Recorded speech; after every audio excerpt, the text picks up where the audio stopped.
Many things confound us as humans. We have many problems we think about all the time. But one of the most important that gives people sleepless nights is typically conversations around money. A lot of people are concerned with the global economic meltdown today, whether or not their company is going to fire them. People worry where their next paycheck is going to come from.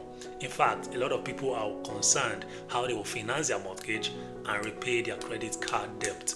If you're one of those who is constantly thinking about all of this, perhaps you are far away from understanding the concept of financial freedom. But is this supposed to be?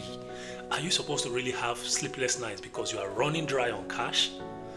Why is your job so insecure to the point that you think you have to keep 2 to 3 jobs in order to make ends meet?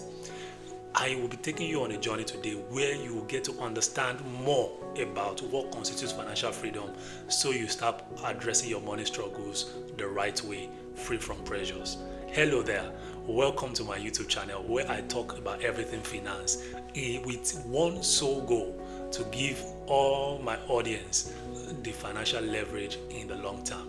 Let's dive right into today's topic.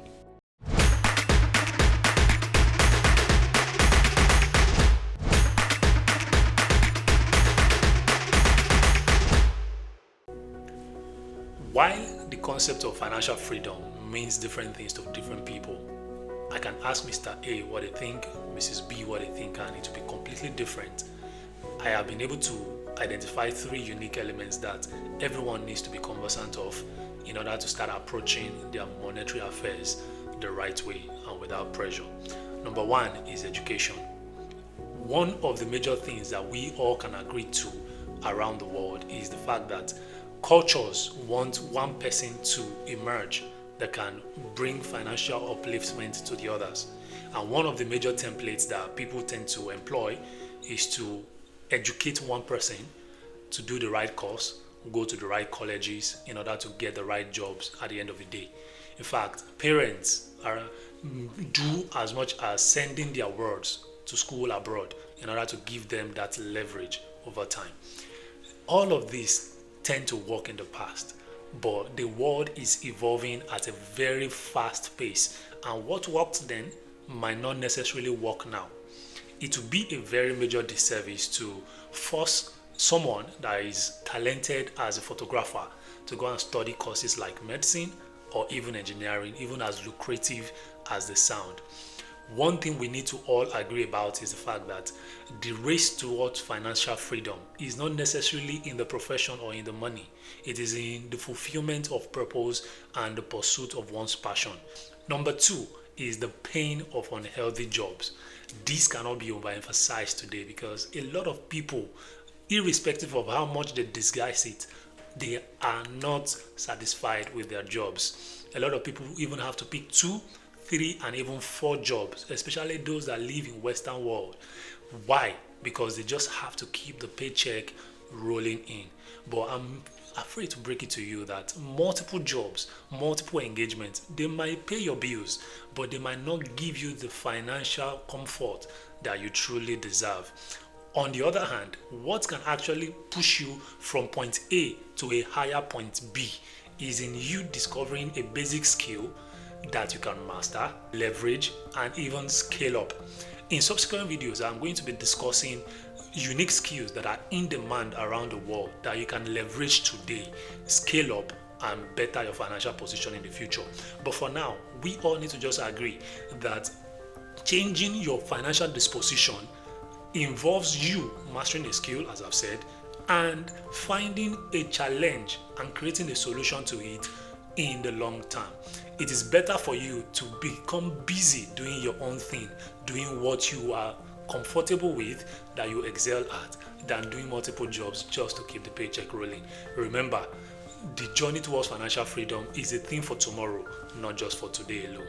Then number 3 is the conversations around financial investment. This cannot be overemphasized because so many people have lost their fortune in pursuit of money doubling ventures. You hear financial gurus tell you, bring your money, we'll double it for you. Some may work, but I can tell you it is purely based out of luck. What many financial gurus on social media will not tell you is that 80 to 90% of the trades they pick actually end up in losses. But of course, they want to collect your money and they won't tell you that. If you must pursue anything money investment at all, it is best to leverage those investment ventures that are relatively safe, like treasury bills and government bonds. Yes, you might need financial experts to help you navigate these areas, but in the long run, you know that while your capital returns to you, you can at least get some basic return on your investment over the years. So if you are still here, it means you are learning a thing or two from this video. If so, please consider subscribing to this channel. I'll be bringing more educating and entertaining content about finance your way subsequently. So please like, subscribe, and share this video so you can get to more people out there. With that being said, there is one more concept I would like us to analyze, and that is whether or not the billionaires around us are financially free. Personally, I've been fascinated about what it takes to become a billionaire. I often wonder, is it the school they attend? Is it the friends they keep? Is it the kind of business they do? Or whether it is sheer luck that got them the fortune they actually have today?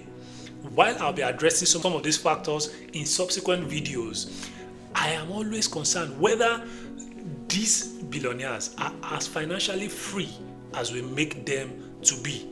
You see, when you have money, the world's expectation of you is always different. Now they expect you to buy an island in the Caribbean where you can always go for holidays. People expect you to work less and to enjoy life the more. But this is usually not the case, as we always see most of these billionaires, they work much more than most people around them. Then it brings us to ask, what are they working for? Are they working to get more money? Herein lies the harsh truth about financial freedom. It is not a destination that we all hope to get to in life. It is a state of mind where we as humans, we tend to control our time, we control our resources, and we live our life based on our own terms.